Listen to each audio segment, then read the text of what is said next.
11절에서 14절 말씀 가지고 은혜를 나누도록 하겠습니다. 바로 이전에는 하나님께서 받으시는 예배를 한번 생각해 보았습니다.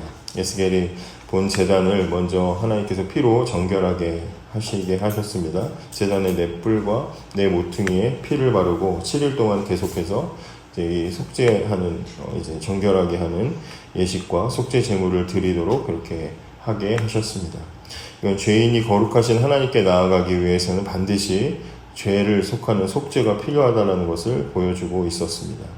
이 피 묻은 제단을 지난 시간에 보신 것은 우리를 예수 그리스도의 십자가로 향하게 한다라고 말씀을 나눴습니다. 그래서 구약에서는 계속해서 새로운 제물과 피가 필요했지만 예수님께서 십자가에서 단번에 자신을 영원한 제물로 드리셨기 때문에 이제 그리스도의 피로 정결해진 우리들은 더 이상 제물을 바치는 것이 아니라 우리의 삶을 영적인 예배로 하나님께 드려야 한다라고 말씀을 나눴습니다. 그렇게 하나님께 바쳤을 때 하나님께서는 내가 너희를 즐겁게 받으리라 라고 말씀해 주셨습니다.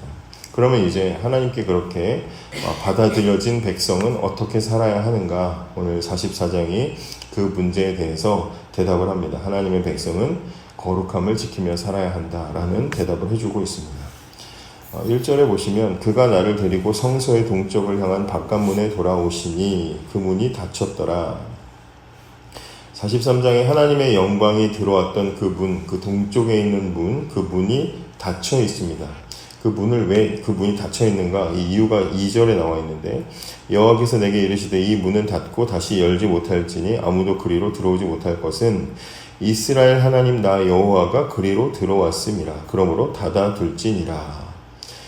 이전에는 어떻게 사람들이 다녔을지 모르겠지만 하나님께서 그 문으로 들어오셨기 때문에 하나님의 영광이 지나간 문이기 때문에 이제는 이 문은 하나님의 영광이 들어간 문이라서 똑같이 이전과 똑같이 사용할 수가 없다. 닫아둬라. 이렇게 하나님께서 구별하시는 것을 보게 됩니다. 이렇게 하나님께서 하나님의 영광으로 임하신 곳, 하나님에 의해서 쓰임받은 자리를 하나님께서 따로 구별하시는 것을 우리가 거룩이라고 말하죠. 하나님께 속한 것으로 구별되었다. 이게 바로 거룩입니다. 그래서 하나님이 임하신 곳은 이전과 같을 수가 없고 하나님께 속한 것은 다른 것과 구별되어야 된다는 것을 보여주는 것이죠. 회복된 성전에 하나님이 찾아오셨을 뿐만 아니라 다시 그곳을 거룩하게 구별짓는 것을 지금 오늘 본문을 통해서 보게 되는 것이죠.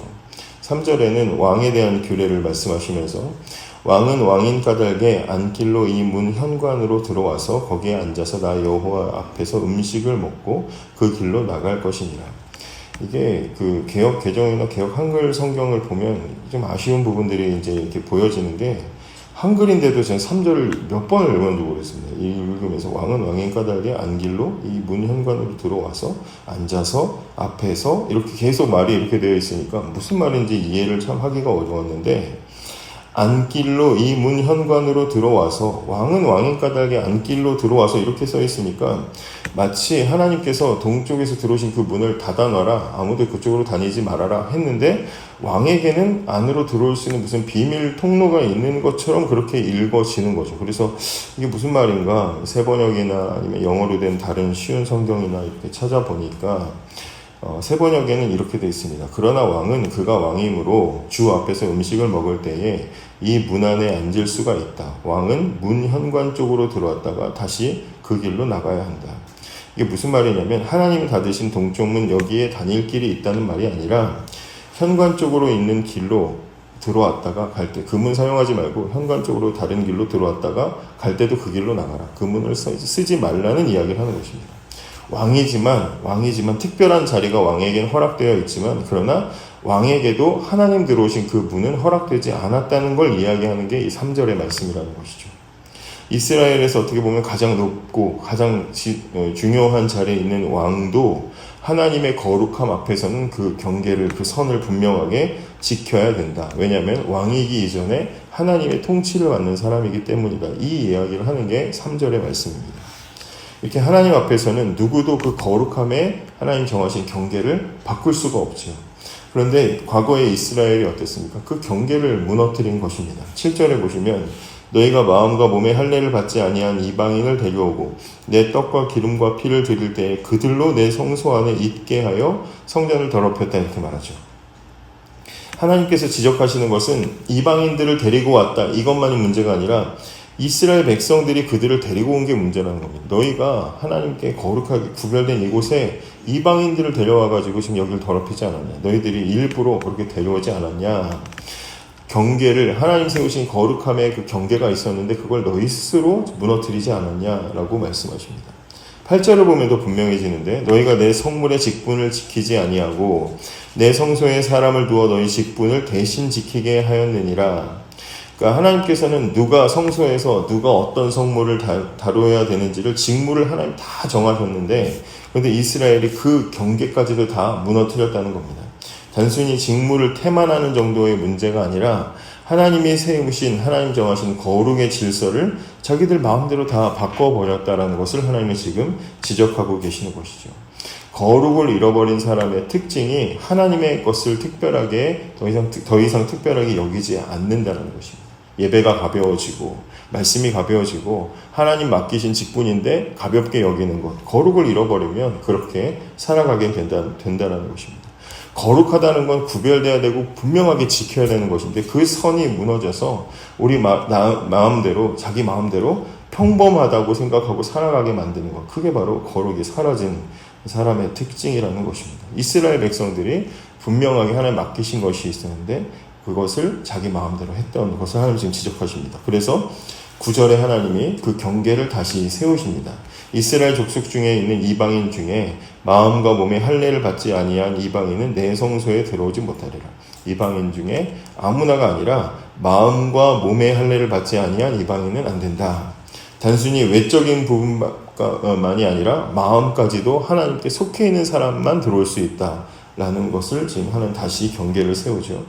어떻게 보면 저와 여러분도 이방인인데 이미 그리스도 안에서 이제 유대인과 이방인의 경계는 무너졌지만 이 말씀을 우리가 적용하면 어떻게 적용할 수 있겠습니까? 하나님의 백성이라면 우리의 삶뿐만 아니라 우리의 마음도 하나님에 속한 사람으로 구별되어 살아가야 된다. 그래야 하나님은 받아주신다. 이렇게 적용을 할 수가 있겠습니다.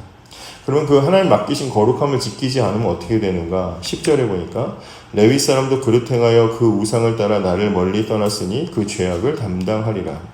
거룩함을 지키지 않은 사람은 자기의 죄악을 담당할 것이다. 레위인들은 하나님을 가까이 섬겨야 되는 사람인데 오히려 우상을 따라서 하나님을 멀리 떠났습니다. 근데 문제는 레위인들이 떠난 것은 자기들만 떠난 것이 아니라 12절에 보시면 그들이 전에 백성을 위하여 그 우상 앞에서 수종들어서 이스라엘 족속이 죄악에 걸려 넘어지게 하였다. 그러니까 레위인들은 자기들만 잘못한 게 아니라 레위인들이 잘못된 길을 가니까 모든 백성이 다 잘못된 길을 따라갔다. 하나님 맡기신 책임이 크면 클수록 이 직분과 책임이 크면 클수록 거기에 대해서 짊어져야 되는 그 책임도 결코 가볍지가 않다는 것이죠. 저와 여러분은 레위인은 아니지만 분명히 앞에 서 있는 역할들을 분명히 하고 있습니다. 부모로서, 교회 안에서 리더로서, 또 이끌어가는 사람들로서 다른 사람들에게 영향을 주고 있죠. 절대로 우리 한 사람의 신앙으로 끝나지가 않는다는 것입니다. 그래서 하나님 어떻게 하십니까? 13절에 그들이 내게 가까이 나와 제사장의 직분을 행하지 못하게 하시겠다라고 말씀하십니다. 그러나 완전히 버리시는 것은 아니고 11절에 보면 성전에서 수종드는 일을 맡기시겠다라고 말씀을 하십니다. 그러니까 하나님의 공의와 긍휼이 그대로 다 드러나는 모습이죠. 오늘 하나님께서는 회복된 성전에 다시 그 경계를 세우십니다. 경계를 왜 세우셨습니까? 다시 하나님이 그곳에 계시기 때문이죠. 하나님 계시지 않으면 경계를 세우실 필요가 없는데 그곳에 하나님께서 다시 오셨기 때문에 다시 경계를 세우고 그 거룩함의 역할들을 해야 된다라고 말씀하시는 겁니다.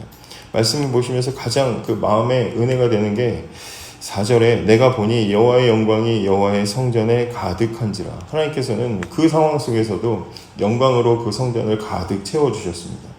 이제 이곳은 하나님의 영광이 가득한 곳이기 때문에 이전과는 같을 수가 없고 세상과는 분명히 구별되어야 되는 곳으로 바뀌었다는 것입니다. 저와 여러분 성도들은 하나님께서 임재하신 사람입니다. 저와 여러분에게는 하나님의 영광이 가득 차 있습니다. 그렇기 때문에 하나님께서는 우리 안에 거룩함을 주셨고 경계를 정하셨다는 사실도 우리가 알아야 되는 것이죠. 우리는 이제 이 땅을 이전과 같이 살아갈 수가 없습니다. 하나님께서 이미 들어오셨고 하나님께서 함께 하시기 때문에 그 하나님께서 세우신 거룩함을 따라 살아가야 되는 분명한 그 사명이, 책임이 우리에게 있는 것이죠. 그래서 우리는 우리의 믿음을 지켜야 되고 우리의 예배를 지켜야 되고 우리의 마음을 지켜야 하는 것입니다. 오늘도 무엇을 가까이 하고 무엇을 멀리 해야 되는지를 정확하게 분별하면서 하나님께 속한 사람답게 거룩함의 경계를 잘 지켜나가는 저와 여러분